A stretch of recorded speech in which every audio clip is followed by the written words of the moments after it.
la escala y para el mundo, buenas noches. Yo soy su host, Patti Morales. Bienvenidos al Tonight Show. Como cada jueves, el mundo no para de sorprendernos. Hemos tenido una semana complicada, pero no tanto como Estados Unidos. Ahí, donde comenzó la crítica en los medios a principios del siglo pasado, hoy no queda más que la historia y la risa. La censura a todo lo que da, porque mientras en la Casa Blanca buscan minorías para jugar al tiro al blanco institucional, viendo quién es el caballo más flaco para apuntarle, en la televisión se hace un señalamiento, se hace algún chiste y los papeles de despido y cancelación parecieran listos desde el primer remate. Porque el que entendió, entendió.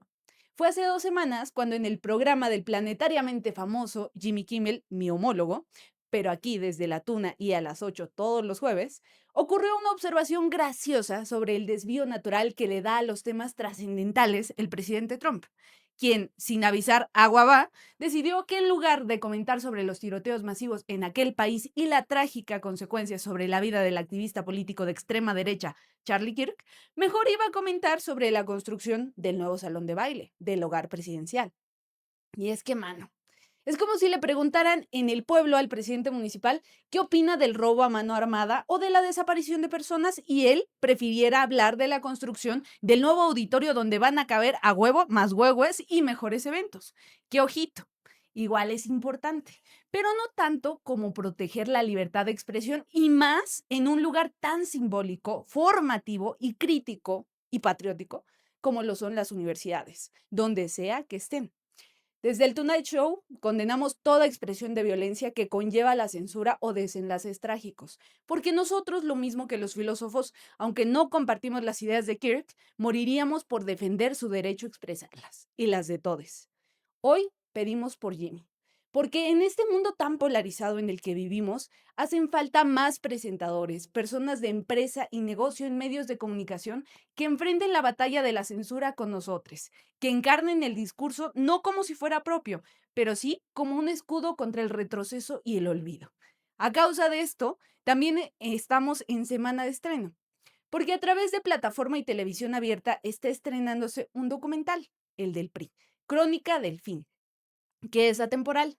Yo por eso siempre le creo a los médicos que nos recetan seguir tomando de principio a fin cada medicina o la bacteria se fortalece y el mismo antibiótico pierde efecto.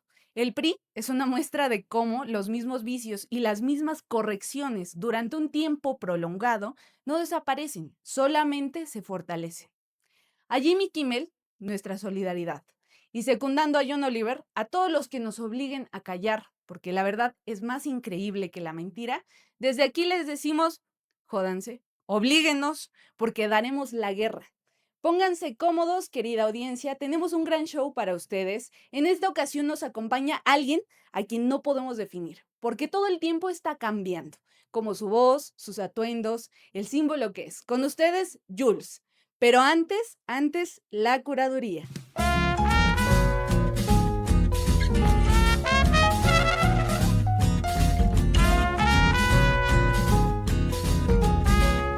Dicen que el gym es disciplina, que ahí forjas carácter. Pero la verdadera disciplina no está en levantar pesas, está en no comerte la torta de tamal después de entrenar. Y uno se miente. Me la merezco, ya quemé calorías, sí, pero quemaste 200 y la torta trae 800. En el gym levantas 20 kilos y todos te aplauden. En la vida real levantas el garrafón de agua y terminas en el hospital. El gym te da músculo para la selfie, pero la vida real te da lumbalgia para toda la semana.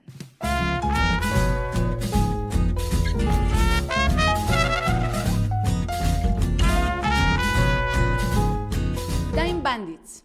Aunque la crítica no lo llame clásico, vuelve con fuerza. Time Bandits regresó como serie con ese espíritu aventurero que hizo famosa la versión cinematográfica de Terry Gilliam.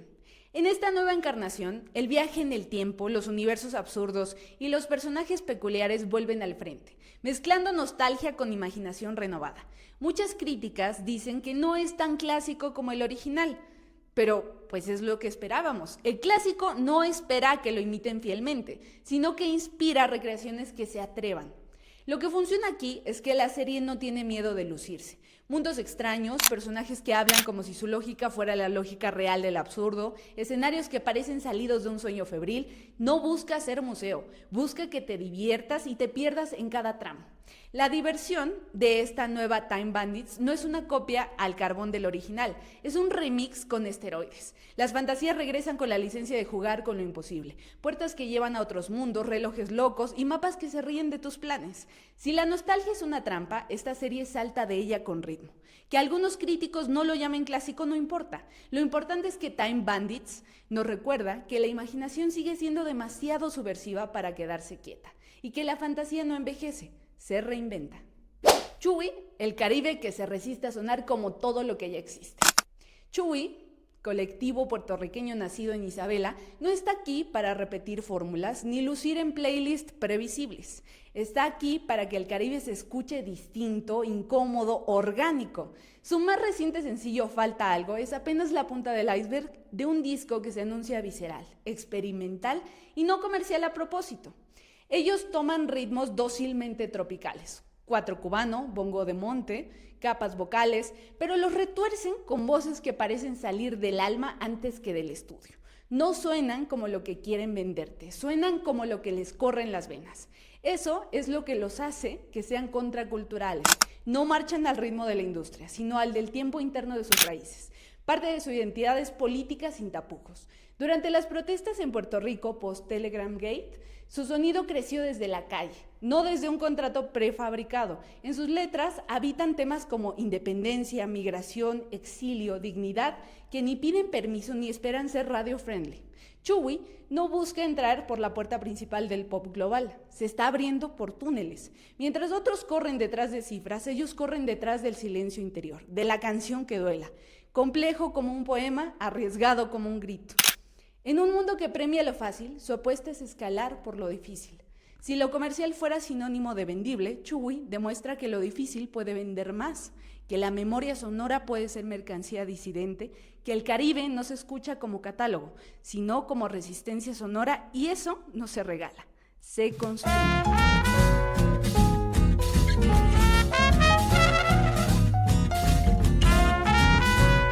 Las apps de citas son como el súper en línea. Todo se ve perfecto en la foto y cuando llegas a tu casa, ya caducó. Swipeas como si estuvieras comprando aguacates, este se ve maduro, este quién sabe, este es puro hueso, y luego el algoritmo empieza a conocerte mejor que tú. Si un día buscas músicos, al otro día ya te ofrecen puros desempleados con guitarra. Y lo peor, no existe atención a clientes. No puedes llamar al call center de Tinder y decir, oiga, este match salió defectuoso, quiero devolverlo. Si pudiera, la fila de devoluciones sería más larga que la del SAT en abril.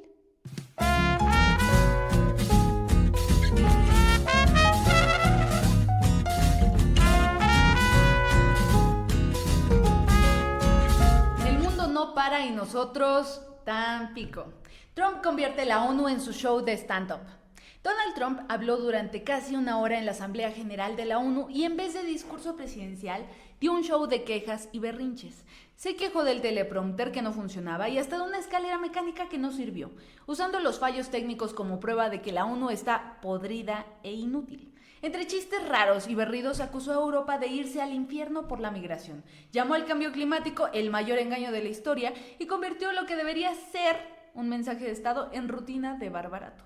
Trump agarró el podio de la ONU como si fuera comediante en el turno de las 3 de la mañana, improvisó, insultó y culpó a todos menos a sí mismo. El problema es que no estaba en un bar de Nueva Jersey, estaba frente al mundo entero. Lo gracioso es imaginar a los diplomáticos preguntándose si habían pagado cover para este espectáculo. Lo alarmante es que ese stand-up se traduce en políticas de cierre, miedo y negación científica.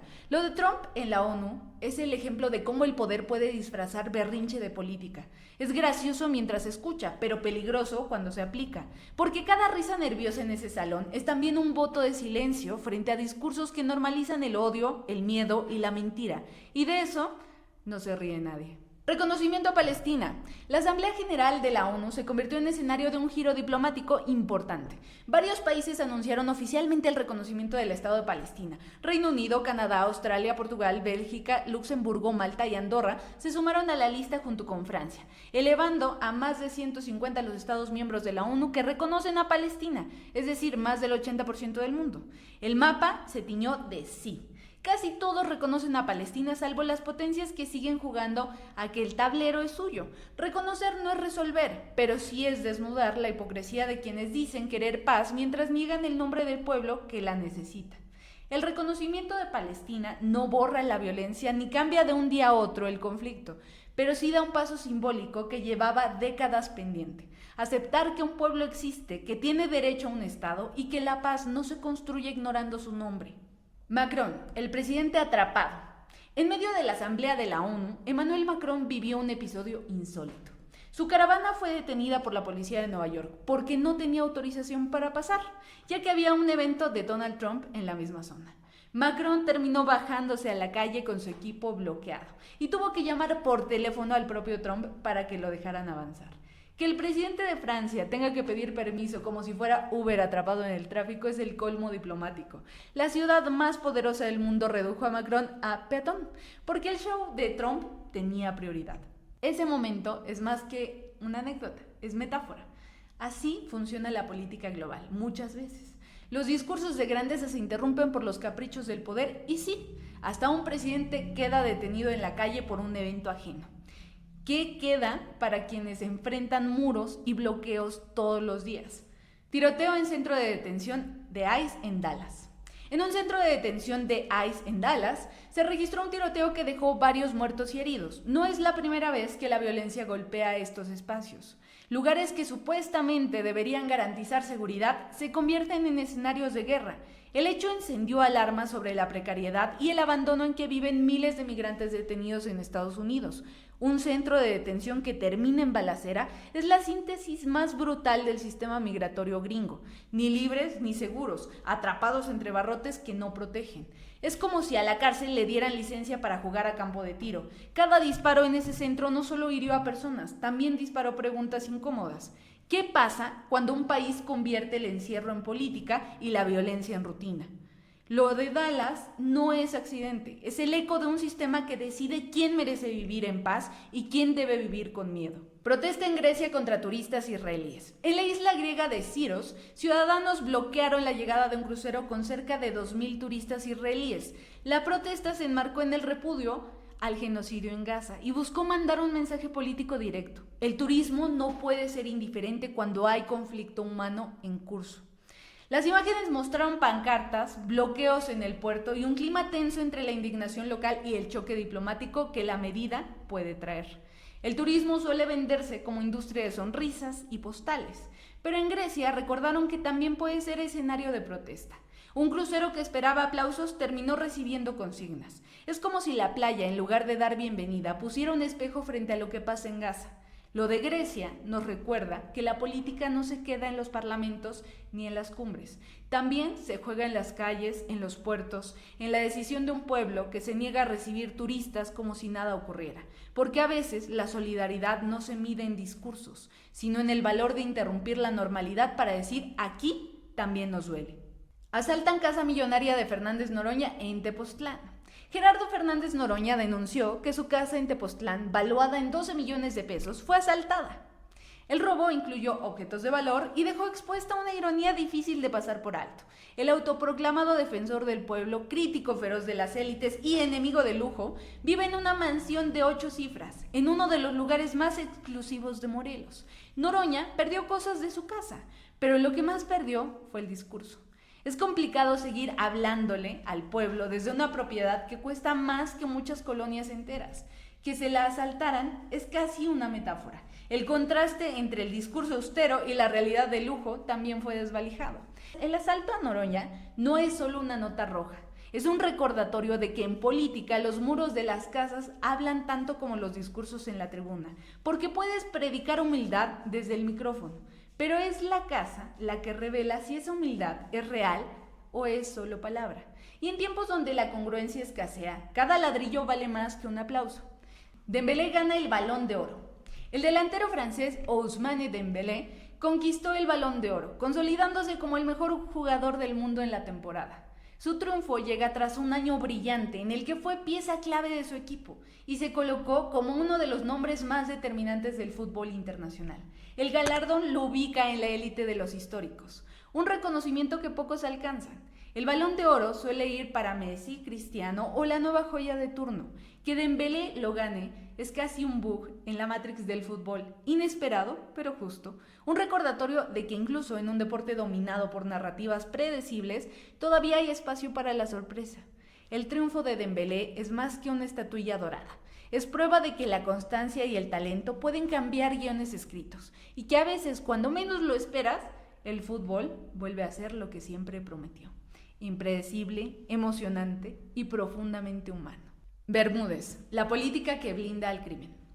Hernán Bermúdez Requena, ex jefe de policía de Tabasco, acusado de liderar al grupo criminal La Barredora, vuelve a escena con más escándalo que nunca. Su carrera criminal habría comenzado en 2018 cuando fue invitado por Adán Augusto López a colaborar en logística política para su campaña en Tabasco, supuestamente con protección política para operar sin molestias. Detenido en Paraguay, fue expulsado y trasladado al penal del Altiplano.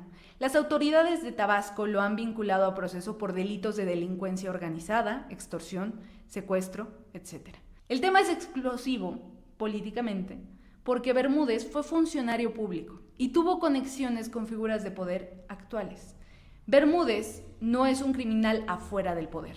Es prueba de que en México muchos criminales nacen dentro del aparato. Que un policía investigado por crimen organizado empiece su historia negra al amparo de campañas políticas no suena a anomalía, suena a manual de operación. Que fuera detenido en el extranjero y devuelto sin extradición formal le da aroma de arreglo, de pacto. Y lo más mordaz, entró a la policía con credenciales, operó con impunidad y ahora las autoridades lo recuperan como trofeo. Es el crimen que se sienta a la mesa con sus antiguos padrinos. Que Bermúdez haya operado con protección política no es mero dato, es denuncia. Y que ahora lo lleven al altiplano no borra años de reguero. En México muchos criminales no son enemigos del Estado, son sus piezas mejor lubricadas. Este caso nos recuerda que la frontera entre funcionario y delincuente no siempre es clara, pero debería ser infranqueable. Hoy Bermúdez entra a prisión, pero su sombra ya está incrustada en contratos, nombramientos y excusas oficiales. Que lo entierren en el penal no significa que desaparezca de la política. Y eso es lo que nos toca vigilar. No solo quién cae, sino quiénes siguen de pie.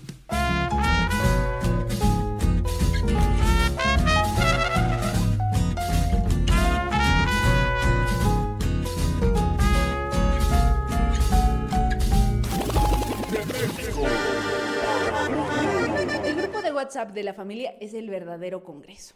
Hay un tío que propone cosas que nadie entiende, una tía que reza cadenas de oración como si fueran iniciativas y los jóvenes que se salen y vuelven a entrar como si fueran partidos satélite. Se vota todo, quién organiza la posada, qué se lleva a la carne asada y nunca hay consenso. Al final, la única ley que se aprueba es que nadie quiere pagar la tanda. El grupo familiar es la prueba de que la democracia existe. Todos opinan, todos discuten y al final siempre gana la abuela.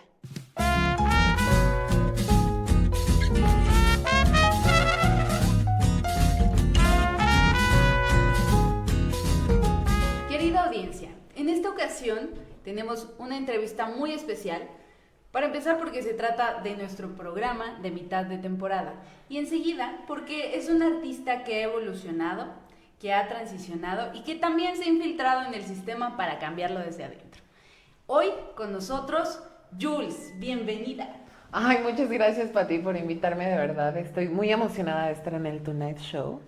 Y pues no es cualquier show. Bueno, es el Tonight Show. El Tonight Show. Y el show de hoy es, primero, darte la bienvenida y enseguida quisiéramos comenzar con algo muy personal.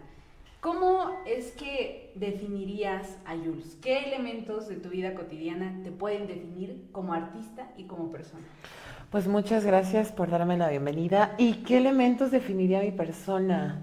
Pues creo que Jules es una persona, ahora sí que separándome de Mambaleona, de este personaje Sí, o del alter ego. del alter ego, creo que Jules es un ser muy complejo. Realmente me gusta ser muy compleja cuando me veo, cuando estoy haciendo algo, cuando trabajo algo, me gusta complejizarlo. Si bien también sé que hay cosas en las que no soy capaz de dominar al 100%, pero creo que esa complejidad y ese dolor al que ya me he sometido anteriormente, ¿no? A ciertas cosas de mis vivencias, de las poblaciones a las que represento y todo, creo que me han dado también herramientas para poder saber en qué camino nutrir a mi persona. Entonces, son ciertos elementos que me gusta mucho rescatar para mi persona. Sí. Es una metáfora bien interesante la que usan de pronto cuando dicen que al hierro para modificarlo hay que pasarlo por fuego. Y de pronto lo que describes entre dolor y vivencias que has tenido es mucho eso. Creo que en algún momento tuvo que haber pasado esta chispa que haya encendido en ti algo para dedicarte a la música. ¿Qué fue lo que ocurrió que de pronto te hizo tomar este camino?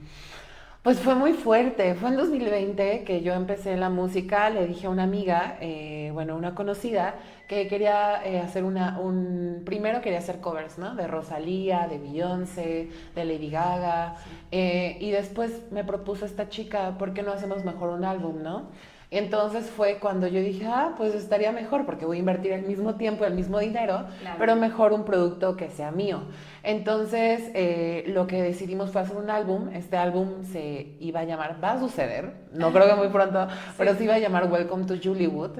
Entonces, sí, se dividía en 7 etapas, ¿no? Sí. Era el nacimiento, el amor, la locura, la guerra, la rebelión y la muerte. Una obra de arte completa. Queríamos, de hecho, mi inspiración para este álbum fue El mal querer de Rosalía, que se dividía igual en capítulos. Sí. Entonces, era lo que intentábamos hacer, ¿no? En este lugar, lo que yo quería rescatar y era justamente el conocerme, pero también lo que había vivido en años pasados, ¿no? Digo, siempre en la escuela yo, la neta, no la pasé tan chido, ¿no? Ni en la primaria, ni en la secundaria, en la prepa, pues más o menos, pero no tuve tiempo de vivirla. Entonces, fueron vivencias que yo tenía que decir. Aparte que como en mi familia estaba teniendo yo muchos problemas, había fallecido apenas mi abuela, o sea, habían pasado muchas cosas que yo me estaba dando cuenta, como este despertar de las cosas, pues decidí hacer esto. Necesitaba, ya los dibujos a mí me quedaban muy pequeños, porque fue mi primera acercamiento al arte. Entonces dije, no, ya necesito gritarlo, decirlo, ¿no? Y yo desde los 6, bueno, desde mucho antes me encantaba cantar, pero hay muchas personas que les gusta decir que no lo haces bien o que sí lo haces bien o muchas cosas que de pronto vas tú eliminando esa cualidad que querías desarrollar, ¿no? Entonces fue eso que me inspiró. La verdad es que la mayoría de lo que he trabajado, pues sí nace de una venganza, de querer decir algo, de querer ser contundente y decir, aquí estoy, a mí no me lances, ¿sabes? De rebeldía. Sí, totalmente. Entonces, de ahí nace el primer paso para llegar a este momento. Jules, pasando por todo esto, ¿qué significa estar aquí para ti? O sea, pasarlo de pronto con esta voz como artista emergente, con todo lo que has atravesado. Pues para mí estar aquí creo que es muy importante. Yo justamente tuve una presentación en la Pinacoteca del Estado, que fue cuando me di cuenta que mi trabajo estaba teniendo resultados, ¿no? Porque a mí se me comunica desde marzo de este año que estaban pensando en hablarme para formar parte de la Semana Cultural, bueno, del mes diverso de Tlaxcala, ¿no? Entonces yo dije, bueno, está bien, mayoritariamente este tipo de eventos pues no te llegan a concretar nada, ¿no? Claro. Entonces, un mes de antelación me dijeron, antes de que se fuera la fecha, que fue el 20 de junio, me avisaron, ¿no? Entonces fue cuando dije, estoy en ceros, no he terminado el álbum, no he terminado nada. Y dije, bueno, me voy a apurar a hacer las cosas, ¿no? Comencé a armar visuales, armé coreografías con mi amiga que se llama Shina, que es la Shina Sempuart. Comencé a armar, saludos a la Shina Sempuart. Comenzamos a armar, bueno, comencé a armar las otras canciones, que ya las tenía pensadas, solamente era grabarlas. Entonces todo esto fue un viaje muy, muy interesante. Me gustó someterme a esta presión porque fue muy Claro, interesante. de entregar, ¿no? Totalmente. Hecho, vence a perfecto. Totalmente. Y como estaba estrenando Beyoncé su gira de Cowboy Carter, pues yo me inspiré muchísimo, ¿no? Dije, bueno, ya tengo aquí herramientas que puedo explotar. Entonces fue lo Yo que voy a hice. montar este show. Totalmente, sí. Sí, mi idea justamente era eso, era crear algo nuevo que también me representara, pero que hablara también de mis Mambaleona referencias. domina la escena, me encanta. Totalmente. Mambaleona 2027. Y justo en esta experiencia más reciente que tuviste, ¿sentiste alguna resistencia de pronto de la escena? ¿Qué es lo que todavía le falta a la escena en Tlaxcala por evolucionar para alcanzar como una voz propia como la tuya? Es que lo que pasa es que en la escena artística de Tlaxcala, bueno, en cualquier escena, yo lo he visto, que creo que de por sí tenemos muchos sesgos misóginos, racistas, machistas, clasistas, y evidentemente las personas que están al frente de esto tienen una posición, no puedo decir privilegiada de clase, pero sí privilegiada en otras cosas, ¿no? Entonces, Malditos tibios. entonces, para mí fue como justamente retarme, ¿no? Al principio la verdad me molestaba mucho como que no fuera visibilizada, que no se me invitara a eventos. Yo decía, bueno, entonces para ellos quién soy, ¿no? O sea, no soy importante, algo No, tengo que demostrar. sin duda eres un personaje que de pronto le resulta demasiado incómodo. Yo diría que es frontal, es entero. Sí, sí, justamente. Entonces, para mí fue un reto total para, como primero quería demostrar algo, pero me di cuenta que perdí mucho tiempo intentando demostrarlo, entonces solamente lo hice. Dije, me voy a complacer a mí misma, voy a entregar lo que yo quiero entregar. Sí. Y si a la gente le gusta, me va a encantar. Si no le gusta, es un proceso en el que tengo que vivirlo. Pero dije, bueno, ya, voy a hacerlo, ¿no? Y afortunadamente, después de este evento que platico de la Pinacoteca, de que comencé a estrenar mis canciones el anterior año, comencé a sentir mayor respaldo de los artistas, de mis colegas en el estado y en otros lugares. Y fue algo muy bonito que reconocieron este trabajo, porque al final yo creo que sumamos a la cultura tlaxcalteca. Todos los artistas de cualquier escena, de cualquier gremio, de cualquier situación, estamos formando una cultura nueva, ¿no? Entonces para mí es importante llevar lo que yo llevo a la mesa y que se siga discutiendo y se siga creando sobre eso. Es importante guiar esta conversación, Jules, y quiero guiarla un poquito hacia otro lado que también te compone y es muy importante. Muchas felicidades porque acabas de ganar el Premio Estatal de la Juventud 2025 en diversidad sexual. Y ahí es donde quiero preguntarte, ¿tú te consideras activista? ¿Qué parte de tu arte consideras que tiene una responsabilidad social o política de pronto en todo lo que ocupa de tu sello? Activista. Fíjate que fue algo que me cuestioné mucho al ganar este premio. La verdad es que este premio sí fue muy tumultuoso, la verdad. Honestamente, sí no fue un premio. Éramos muchos, como me encanta. Sí. Entonces. Yo y les di con todo. Totalmente. Demostré quién era. ¿Quién rugía ahí? La Mamba Leona. Entonces, pues realmente fue cuestionarme, ¿no? Llegar hasta esta época, porque con quienes concursé para esta categoría son personas que han hecho también bastantes cosas, ¿no? Que siempre han trabajado, ¿no? Frida Vargas, Gustavo Adolfo, han sido personas que yo siempre he admirado y que veo y con mucho respeto. Y llegamos a hablar y con mucho respeto, ¿no? Entonces, para mí fue justamente cuestionarme eso, ¿eres activista o qué eres, no? Entonces, ¿qué pasó cuando me cuestioné esto? Me di cuenta que el oficio de activista es mucho más agresivo del que yo estoy desempeñando, ¿no? O sea, yo si bien puedo postear algo, me voy a la cama tranquila, los activistas no, son más frontales que yo, van con la institución y se paran hasta que les resuelvan las cosas, van y denuncian algo con la fuerza, con la contundencia que se necesita hacer. Es un oficio que la verdad es creo que muy necesario en nuestra época actual, ¿no? Estamos viviendo lo de Palestina, vivimos el feminismo en un auge masivo, ¿no? Estamos viviendo demasiadas cosas, situaciones de clase, gentrificación.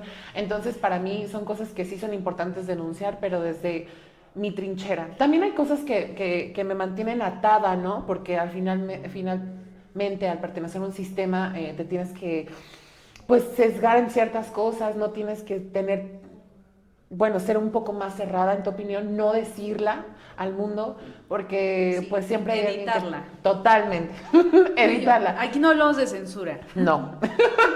Pero de pronto fíjate que justamente es lo que hace el pertenecer a esto. Por ejemplo, yo actualmente soy el Premio Estatal de la Juventud por Diversidad Sexual.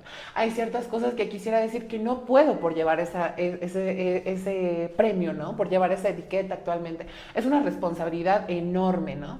Es algo que justamente me cuestionaba, que han pasado, por ejemplo, situaciones de transfobia o lo que sea en los últimos meses. Y es algo que yo siempre he puesto, ¿no? A mí nadie me pide que yo entregue cuentas ni nada, pero para mí sí es importante como estar conmigo bien y decir, ok, voy a defender lo que soy y no, nadie puede pasar sobre, pues sobre lo que represento, ¿no? Porque al final es por algo que me gané eso, ¿no? Entonces, Claro. que tenga sentido para mí. Sí, ser una figura socialmente responsable. Y digo, tienes esta dualidad donde eres un artista que está creando todo el tiempo y otra donde tienes motivaciones sociales por la comunidad de pronto en la que perteneces. Yo preguntaría, y siendo como muy sensible en el tema, ¿cómo manejas el hecho de que exista, sin lugar a dudas, el síndrome del impostor? Wow, es que es muy fuerte. Creo que la sociedad alimenta mucho ese síndrome. Está muy enorme, es muy terrible. Justamente a mí me costó llegar hasta este álbum próximamente a estrenarse. Me Mamba costó Leona, Mamba Leona. próximamente en tu plataforma de confianza. Acto uno. Y me costó demasiado, me costó 5 años concretar un álbum, ¿no? Yo ya tenía las maquetas del primer álbum, todo se fue a la basura por un error mío, evidentemente, pero Técnico, no le hagan caso. Estoy editando la entrevista, ándale. Mariana, perdóname.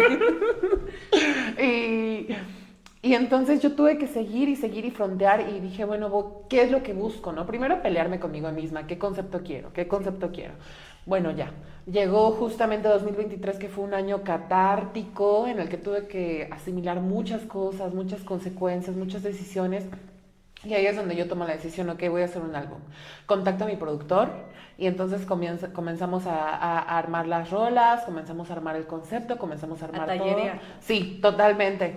Y entonces fue al producto al que llegamos. Pero el síndrome del impostor justamente es algo que siempre está constantemente. No eres suficiente para esto. No eres... Y creo que las victorias y los logros te ayudan a silenciar esa parte. Entonces es un buen dato.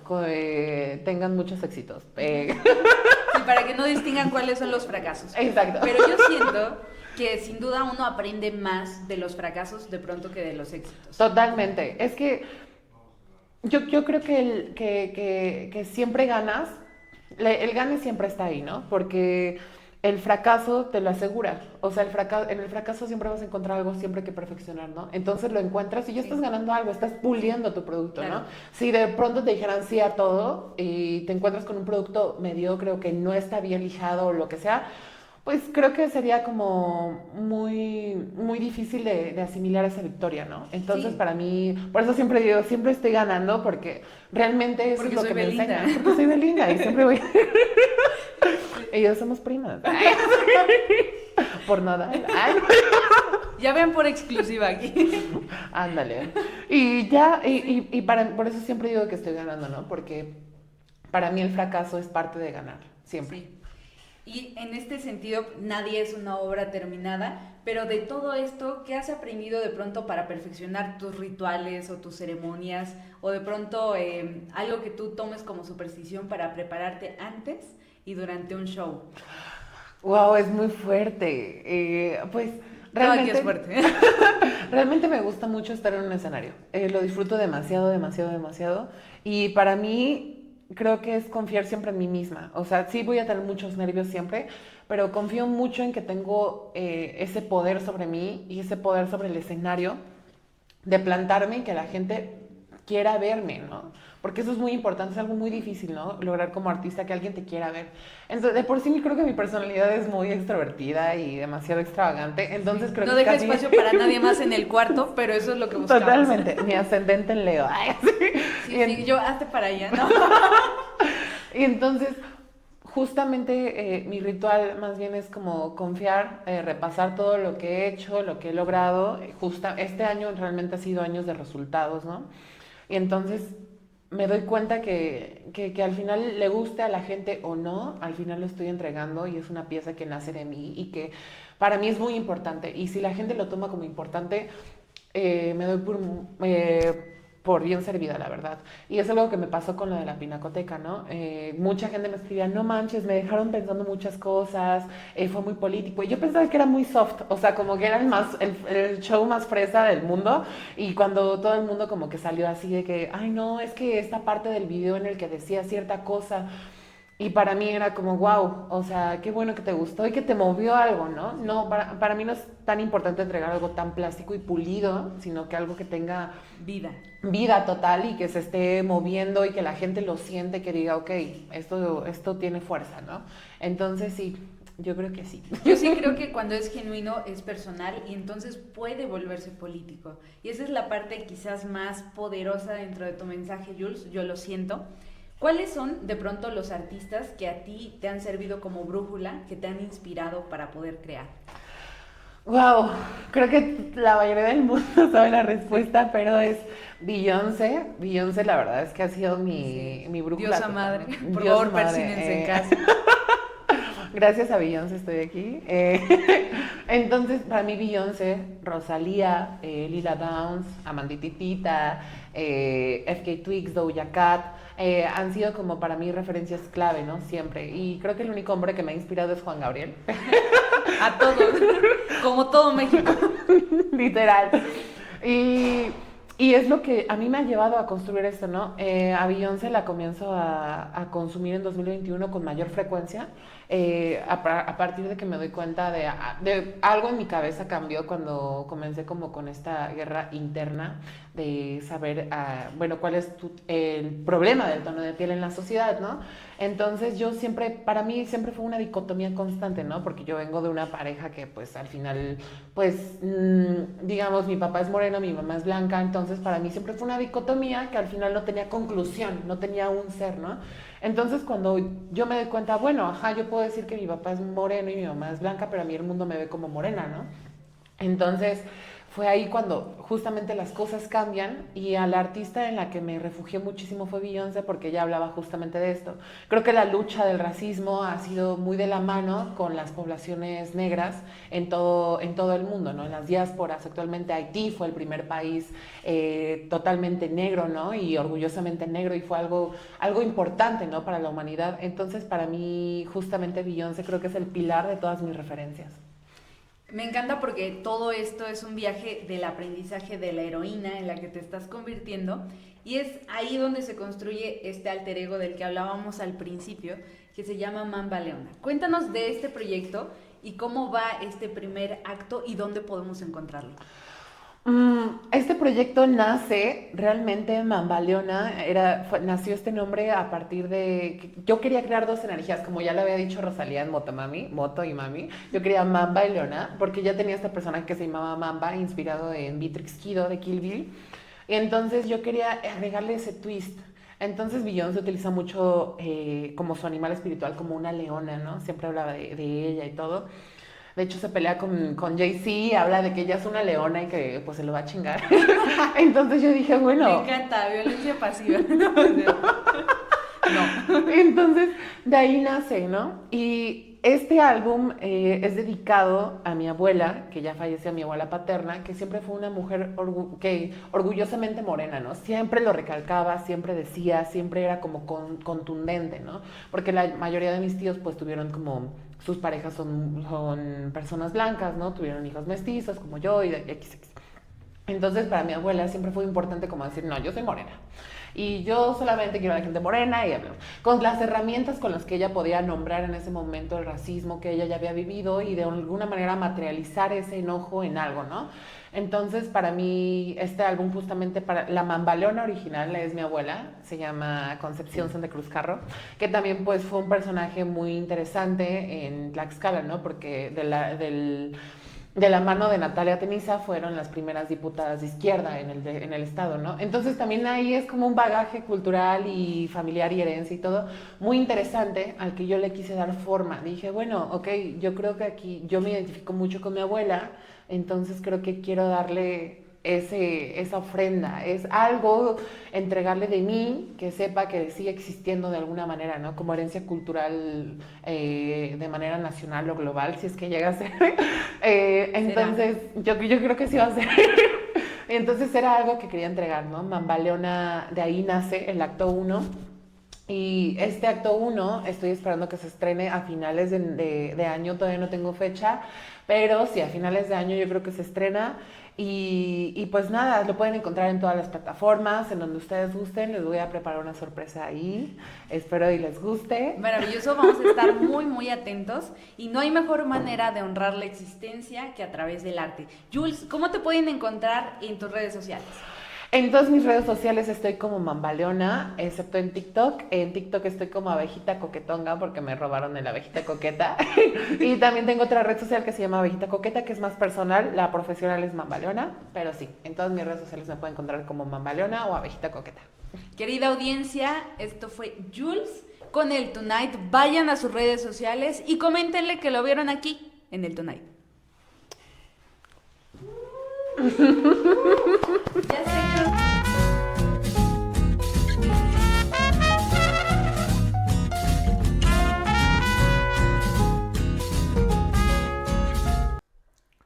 Oye, Pati, ¿te enteraste de lo de Jimmy Kimmel? ¿Jimmy? ¿Qué Sí, pasó? lo sacaron del aire ayer porque hizo un comentario acerca del asesinato de Charlie Kirk y al parecer pues, Trump como que no le latió y empezó a chingar la madre y a presionar por todos lados y pues lo sacaron del aire. Aún no se sabe si va a regresar, no se sabe nada, pero pues ya es un cagadero en todos lados, güey. Yo digo que deberías de decirle algo, ¿no? De llamarle o algo así. Sí, le voy a llamar. Va.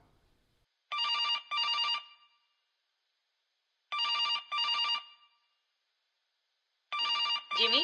Jimmy, it's Buddy. Are you okay? Not really. They pulled me off the air just because I talk about Charlie Kirk's assassination. That's insane. You make one joke and they treat you like a criminal? Meanwhile, Kirk gets away with saying nonsense every night. Exactly. If he trips in the park, they call it breaking news. If I riff on it, they cancel me. It's upside down. Comedy is supposed to punch up, not get punched down. Tell that to the network. They said I crossed the line. You've been crossing lines for 20 years. That's your job. What are they gonna do next?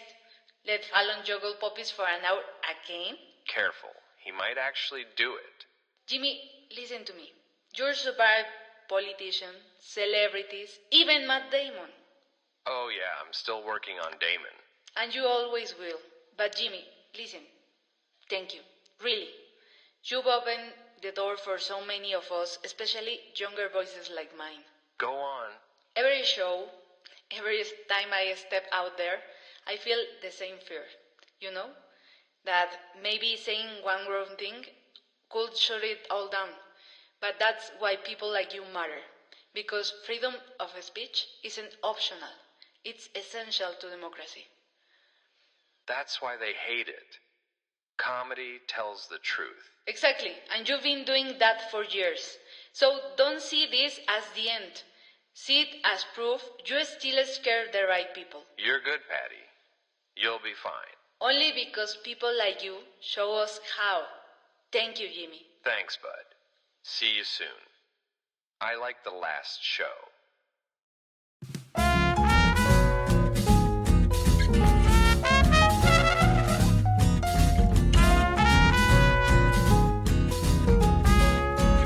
El internet lento es la verdadera prueba de paciencia. Uno cree que tiene el control de su vida hasta que Netflix se tarda en cargar. Ahí se acaba el yoga, el mindfulness y la espiritualidad. Te puede pasar años en terapia manejar tu ira, pero basta con un circulito dando vueltas para que quieras incendiar el módem. Y lo peor, cuando llega el técnico, mágicamente el internet funciona. Ese momento es como ver a un político en campaña. Justo cuando hay testigos, todo fluye, pero apenas se va, otra vez el circulito eterno. El internet lento ha destruido más zen que cualquier ex tóxico y más relaciones que cualquier infidelidad.